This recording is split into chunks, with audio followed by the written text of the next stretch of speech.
বিবিও ঘুমায় গেছে, পাড়া পড়শি ঘুমায় গেছে। আল্লাহ বলেন আমি তো ঘুমাই নাই বান্দা, আমিও তো ঘুমাই নাই। সারাদিনে আমিও তো জগৎটা পরিচালনা করছি, তবুও তো আমার কোনো ক্লান্তি নাই। আমি তো ঘুমাই নাই। কেন ঘুমাই নাই জানো বান্দা? রাতের 2টা বাজে যদি তোমার পেশাব করতে হয়, রাতের 3টা বাজে যদি তোমার দরজা খুলতে হয়, তখন যদি তোমাকে উঠতে হয়, আর আমি যদি ঘুমায় যাই বান্দা, তোমারে চোখ মেলে দিবে কে?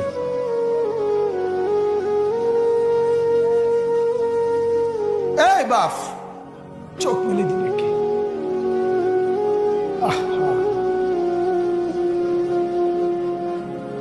আল্লাহ আমাদেরকে মাফ করে। কোরআনুল কারীমের মধ্যে আল্লাহ তাআলা বলছে ওয়াহুয়াল্লাযী ইয়াতাওয়াফফাকুম বিল-লাইল।